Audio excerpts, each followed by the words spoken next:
बंदा आ गया जी बाबा फरीद को। उसने कहा हुजूर वाला मुरीद होना है। फरमाया आ जाओ। कहता नहीं नहीं मेरी शर्तें भी हैं। क्या है जी? बाबा फरीद ने देखा शर्तें, मुरीद होने आया शर्तें। फरमाया अच्छा बयान कर। उसने कहा जी नमाज मैं नहीं पढ़नी। तवज्जो है जी, नमाज एक शर्त तो मेरी है कि मैं नमाज दूसरी मेरी शर्त यह है कि तुसा मैनू आखना भी नहीं, आपने मुझे कहना भी नहीं है भाई नमाज मता मुरीद हो जावा तो फिर आखो भी हुण उठते नमाजा पढ़। फरमाया अच्छा तीसरी? उसने कहा जन्नत में भी साथ लेकर जाएंगे। हम जैसा निकम्मा होता तो कहता यार शर्तें बड़ी अजीबो गरीब है, ये तो मुमकिन ही नहीं है। बाबा साहब ने फरमाया हाथ आगे कर। उसने हाथ आगे किया ना, फरमाया तेरी तीन है ना, आती एक हमारी भी है। उसने कहा जो हुक्म। फरमाया बस कुछ दिन हमारे साथ रहना। सोबते ताले तुरा ताले कुनन और सोबते साले तुरा साले कुनन। अच्छों की सोबत बंदे को अच्छा बना देती है और बुरों की सोबत बुरा बना देती है। लोहार की दुकान पे बैठोगे, दूर से चिंगारी उड़ के कपड़े में सुराख करेगी। अत्तार की दुकान पे जाओगे, खुशबू नहीं लगाओगे, बाहर निकलोगे लोग पूछोगे कहां से आ रहा है। उसने कहा जी मंजूर है, नाल रहना कड़ा मुश्किल, रोटियां खावांगे, ऐश करांगे। बाबा साहब ने मुरीद कर लिया। अब जब नमाज का वक्त होता ना, सारे वुज़ू शुरू बना के तो मस्जिद वो बह के जनाब पीछे बंदे कोई नहीं। अब 2-4 दिन देखा भी ये सारे चल पड़ते हैं, कहते कुछ नहीं है, तो बंदे को खुद भी तो महसूस होता है ना। जब 2-4-5 दिन गुजरे तो अब वो सबसे पहले उठता और वुज़ू बनाता। बाबा साहब बाद में पहुंचते, वो पहले पहुंचता। और वक्त आया कि पाक पतन में उससे बड़ा तहज्जुद गुजार मुरीदीन में कोई नहीं रहा। नमाजें तो क्या हैं, कभी चाश्त है तो कभी इशराक है, कभी अवाबीन है, कभी क़यामुल लैल है।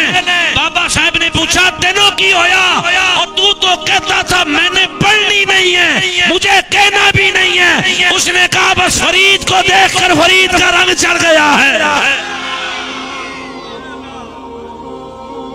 यही बात किसी और के सामने करे तो वो कहेगा तू काफिर कर नहीं, मैं काफिर ना हो जाऊं।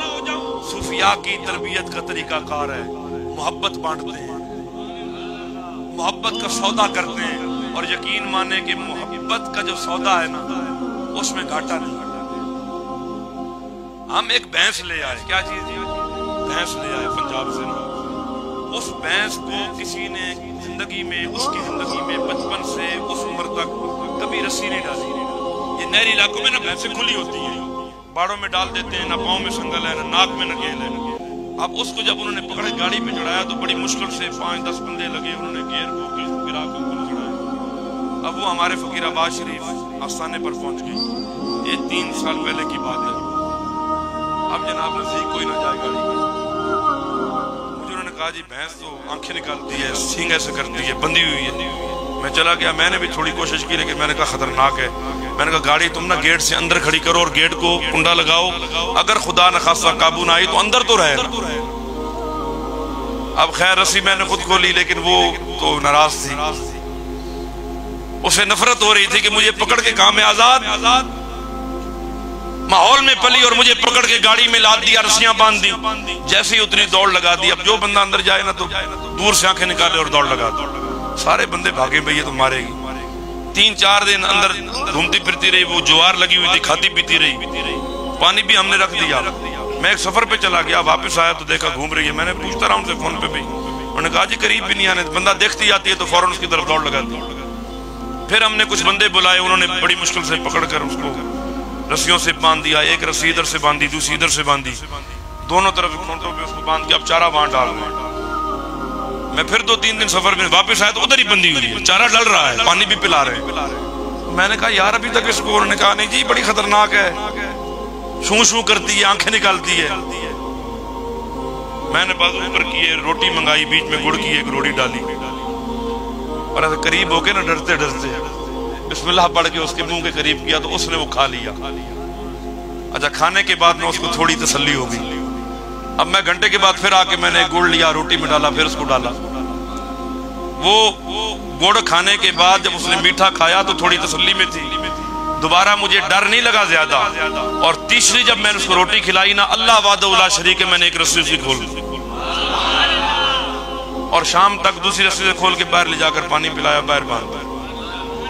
मैंने सबसे कहा, मैंने कहा देखो मोहब्बत, गुड़ दिया है ना, रोटी उसके मुंह में डालो, उसे पता लग गया ये बंदा कोई मोहब्बत करने वाला है।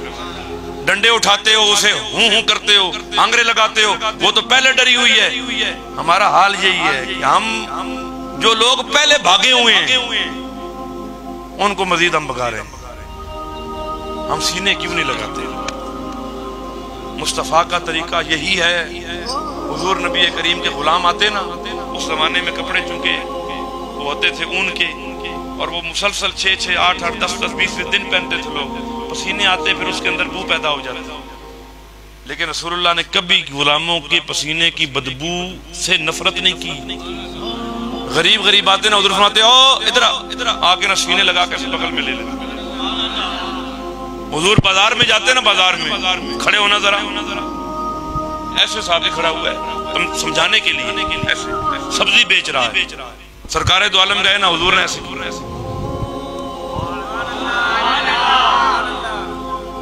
हम भी करते हैं ना भी, ताकि बताए कौन है।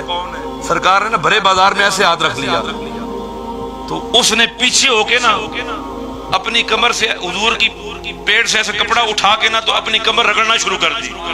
ओ हुजूर फरमाते हैं ये क्या कर रहा है?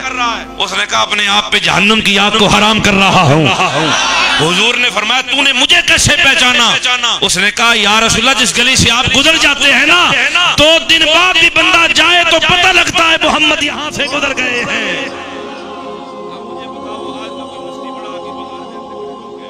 ये मुफ्ती साहब की शान है जी। मुफ्ती साहब ने ऐसे मुझे कर लिया, ये तो मुफ्ती नहीं है। पीर साहब ने ऐसे किया तो पीर ही नहीं है।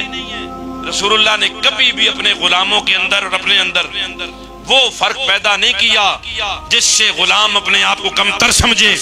रसूलुल्लाह ने इतनी मोहब्बत की है, इतनी मोहब्बत की है, इतना प्यार दिया है कि रसूलुल्लाह के गुलाम हुजूर को अगर थोड़ी देर के लिए न देखते ना, उनकी नींदें उड़ जाती, घर जाते फिर आते, सरकार का जरा चेहरा देखा। ये मोहब्बत की वजह से होता है। आप सारे मोहब्बत करेंगे, नफरतें छोड़ेंगे,